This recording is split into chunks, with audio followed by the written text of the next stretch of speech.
नमस्कार, न्यूज 18 मध्य प्रदेश छत्तीसगढ़ देख रहे हैं आप। रायपुर से बड़ी खबर है। एनआईए दफ्तर पहुंचे हैं गृह मंत्री अमित शाह। एनआईए शाखा कार्यालय का शुभारंभ करने वाले हैं गृह मंत्री। और केंद्रीय गृह मंत्री अमित शाह एनआईए शाखा कार्यालय का शुभारंभ करेंगे। नया रायपुर सेक्टर 24 में एनआईए का ये नया कार्यालय बनाया गया है। तो ये तस्वीरें हैं और गृह मंत्री अमित शाह साथ ही मुख्यमंत्री भूपेश बघेल भी इस मौके पर पहुंचे हैं, कार्यक्रम में शामिल हैं। ये तस्वीरें आपको दिखा रहे हैं, रायपुर से ये तस्वीरें हैं और एनआईए दफ्तर पहुंचे हैं केंद्रीय गृह मंत्री अमित शाह। नया दफ्तर तैयार हुआ है करोड़ों की लागत से और आज केंद्रीय गृह मंत्री अमित शाह के हाथों इसका लोकार्पण होने जा रहा है। अभी तक किराए के इमारत में चल रहा था एनआईए का दफ्तर। मुख्यमंत्री छत्तीसगढ़ शासन श्री सुनील सोनी जी, माननीय सांसद। आपको बता दें कि नया रायपुर के सेक्टर 24 में एनआईए का ये नया कार्यालय बनाया गया है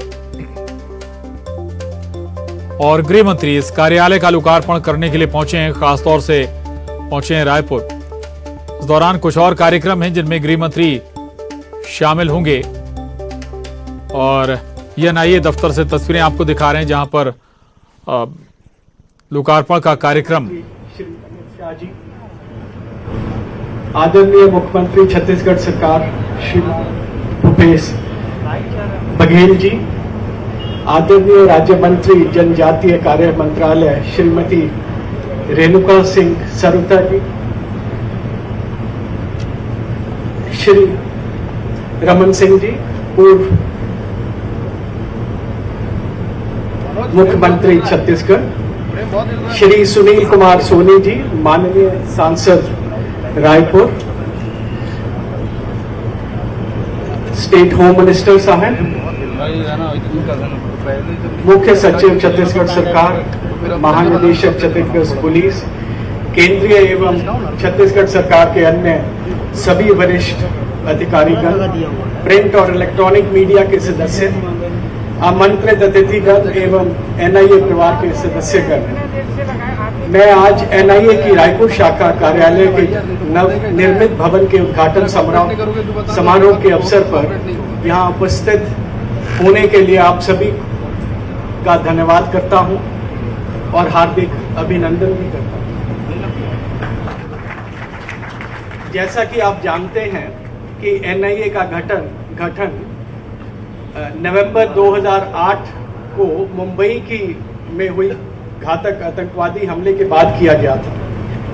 एनआईए का राष्ट्रीय जांच अधिनियम 2008 दिसंबर 2008 को पारित किया गया पार्लियामेंट से और उसके द्वारा एक शेड्यूल्ड ऑफेंस की सूची के अपराधों के जांच, जिनमें आतंकवाद से संबंधित अपराध, टेरर फंडिंग, जाली भारतीय मुद्रा, विमानों और जहाजों के अपहरण, वेपन्स ऑफ मास डिस्ट्रक्शन से संबंधित कांड सम्मिलित थे, से निपटने के लिए एनआईए को बनाया गया था। उसके बाद हमारे आदरणीय गृह मंत्री साहब ने 2019 में एनआईए के मैंडेट का विस्तार किया, जिसमें और ऑफेंसेस को ऐड किया गया।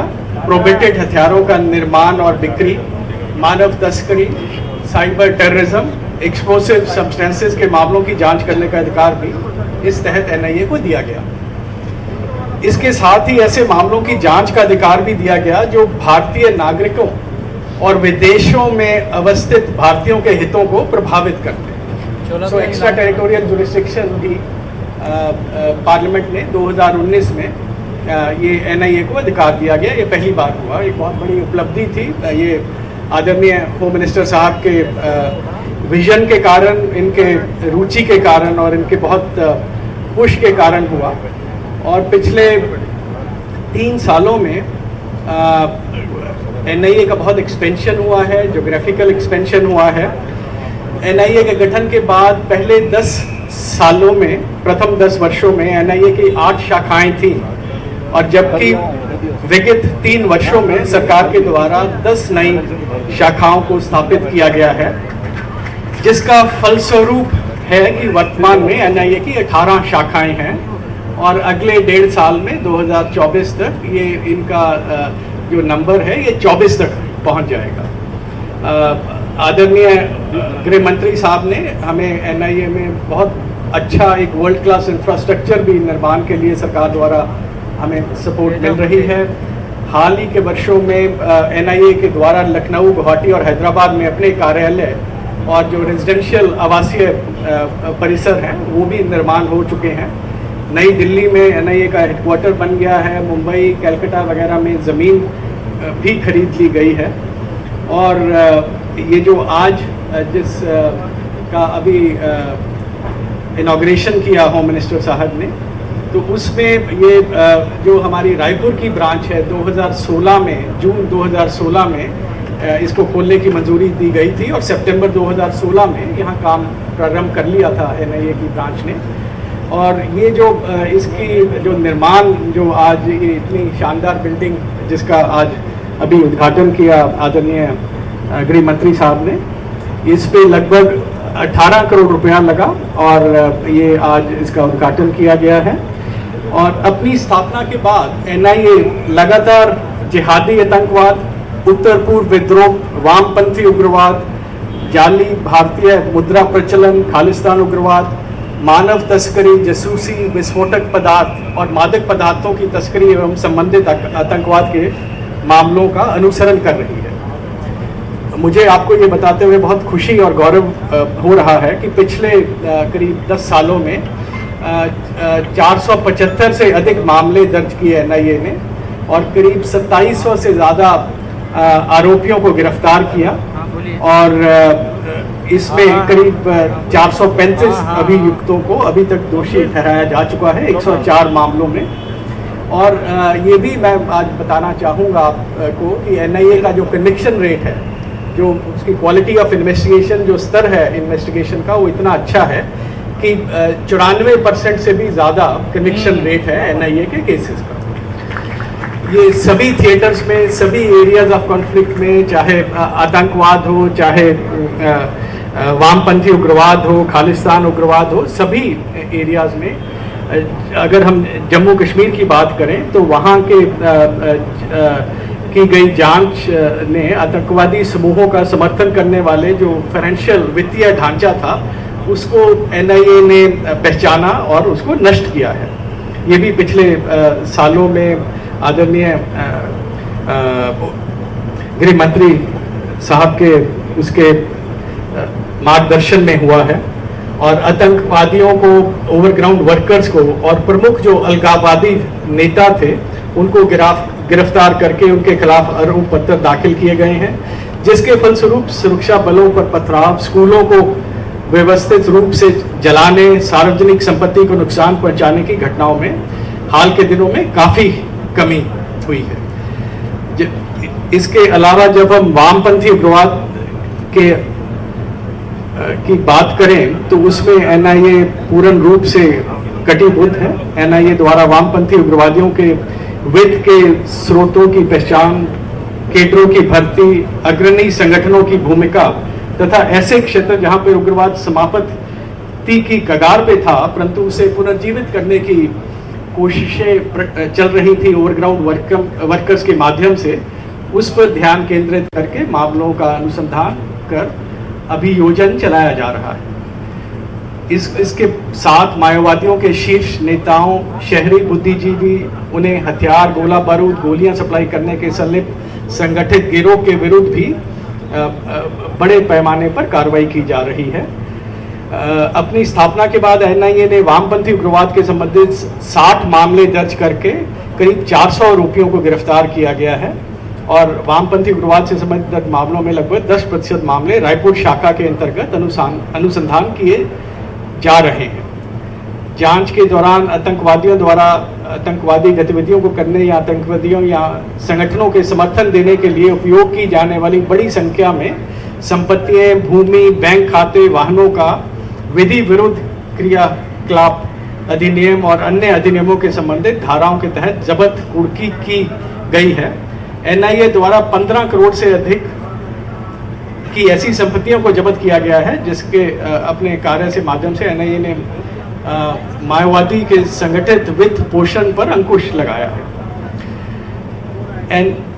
रायपुर शाखा द्वारा अनुसंधान किए गए जाली मुद्रा से संबंधित एक मामले में 7 अभियुक्तों को 7 साल सश्रम कारावास की सजा कुछ समय पहले जून 2022 में सुनाई गई है। मैं आज इस अवसर पे ये आपका मैं माननीय केंद्रीय गृह मंत्री जी को एनआईए की नई शाखाओं की मंजूरी, सीआरपीएफ में जो कोटा था एनआईए का उसको बढ़ाने का, फिक्स करने का और बहुत सारे इसमें एक विजन डॉक्यूमेंट बनाया गया है जो आदरणीय गृह मंत्री साहब बहुत एक्सपेंशन कर रहे हैं, बहुत स्ट्रेंथनिंग कर रहे हैं और वो चाहते हैं कि एफबीआई के तर्ज पे एनआईए एक प्रीमियर इन्वेस्टिगेशन एजेंसी बने और उसमें हमें पूरी सपोर्ट मिल रही है और मुझे पूरी उम्मीद है कि इन परिवर्तनों के साथ हम आपराधिक न्याय प्रणाली में जांच और अभियोजन में और अधिक गुणवत्ता लाने में सक्षम होंगे। महोदय, एनआईए छत्तीसगढ़ समेत सभी राज्यों की पुलिस एवं अन्य एजेंसियों के बीच बहुत अच्छा तालमेल है, चाहे वो खुफिया जानकारी संग्रह और अग्रतर जांच के लिए अनुसंधान बिंदुओं का विकास हो या विदेशों से सबूतों का संग्रह करना हो।